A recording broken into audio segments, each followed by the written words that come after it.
أما بعد قال الله تبارك وتعالى في كلامه العزيز إنا عرضنا الأمانة على السماوات والأرض والجبال وقال النبي صلى الله عليه وسلم خيركم من تعلم القرآن وعلمه أو كما قال عليه الصلاة والسلام۔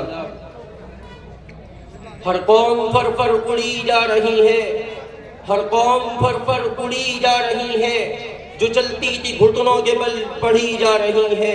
اے قوم مسلم، اے قوم مسلم، تجھے کیا ہوا؟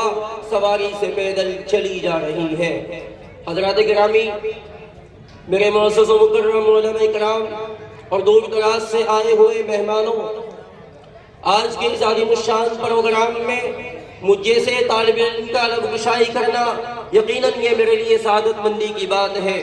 میرے دوستو، آج یہ قرآن جو میرے اور آپ کے سامنے ایک کتابی شکل میں موجود ہے، در حقیقت یہ قرآن اللہ جل شانہ کی طرف سے عطا کردہ وہ حسین امانت ہے جس کو رب کائنات نے 1400 سال پہلے نبی آخر الزمان کے قلب اطہر پر نازل فرمایا تھا۔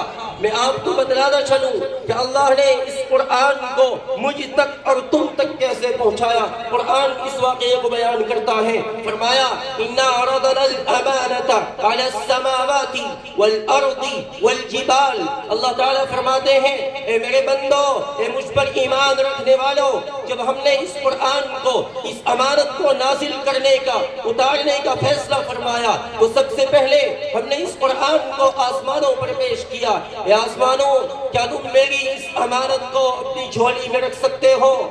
آسمانوں نے انکار کر دیا۔ اللہ تعالیٰ فرماتے ہیں کہ ہم نے اس امانت کو زمینوں پر پیش کیا۔ اے زمینوں، کیا تم میری اس امانت کو اپنی جھولی میں رکھ سکتی ہو؟ زمینوں نے انکار کر دیا۔ اللہ تعالیٰ فرماتے ہیں اِنَّا عَرَضْنَا الْأَمَانَةَ عَلَى السَّمَاوَاتِ وَالْأَرْضِ وَالْجِبَالِ کہ ہم نے اس امانت کو آسمانوں پر پیش کیا، انکار کر دیا گیا، زمینوں پر پیش کیا، انکار کر دیا گیا۔ اللہ تعالیٰ فرماتے ہیں کہ ہم نے اس امانت کو پہاڑوں پر پیش کیا۔ اے پہاڑوں، میں نے تمہیں پیدا کیا۔ کب؟ جب زمین کو پیدا کیا تو زمین ہل رہی تھی۔ میں نے تمہیں پیدا کیا تو زمین کا ہلنا بند ہو گیا۔ اے پہاڑوں، کیا تم میری اس امانت کو اپنی جھولی میں رکھ سکتے ہو؟ پہاڑوں نے انکار کر دیا۔ اے اللہ، ہم اس امانت کی طاقت کو، اس کے بوجھ کو برداشت نہیں کر سکتے ہیں۔ اللہ تعالیٰ فرماتے ہیں کہ اگر ہم نے اس امانت کو اتارنے کے لیے ایک انسان کو وجود بخشا ہے، میں کہتا ہوں کہ ہاں، کون انسان جس کی وجہ سے آسمانوں کو پیدا کیا گیا، جس کی وجہ سے زمینوں کو وجود ملا، جس کی وجہ سے اس کائنات کو پیدا کیا گیا، محمد رسول اللہ۔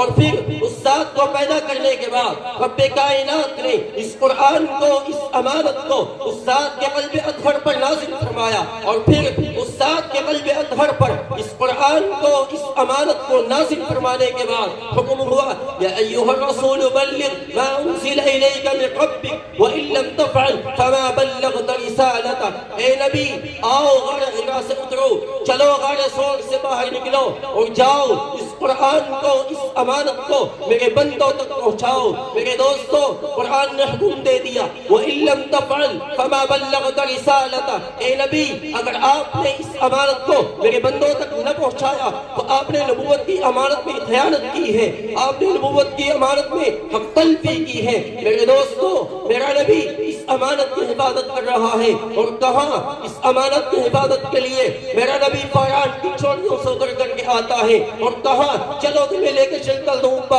طائف کی وادی میں لے کے چلتا ہوں۔ میرا نبی اس امانت کی حفاظت کے لیے طائف کے میدان میں آیا، طائف کی وادی میں آیا، طائف کے جنگلوں میں آیا، طائف کے بازاروں میں آیا۔ میرے نبی کو پتھر مارے جاتے ہیں، جسم سے لہو کے فوارے چھوٹ پڑتے ہیں، جبریل امین آتے ہیں، اے محمد ذرا سا زبان تو ہلاؤ، ذرا سا اشارہ تو کرو، ان پہاڑوں کو ملا کر کے پیس دینے کا حکم ہے۔ اللہ کے نبی اپنی مبارک زبان سے ارشاد فرماتا ہے اللہم اہد قومی فانہم لا یعلمون کہ اے جبریل، جاؤ آسمانوں پر یہ اعلان کر دو کہ ایک کائنات کو پیدا کرنے والے اگر آج یہ طائف کے نادان اس امانت کی قدر کو نہیں جانتے، اس امانت کی حقیقت کو نہیں پہچانتے، تو کل آنے والی نسلیں اس امانت کی حفاظت کریں گی، اس امانت کو محفوظ کریں گی، اس امانت کو اپنے سینوں میں روشن کریں گی۔ جبریل جاؤ آسمانوں پر اور محمد کی طرف سے یہ پیغام دے دو کہ ایک کائنات کو بخشنے والے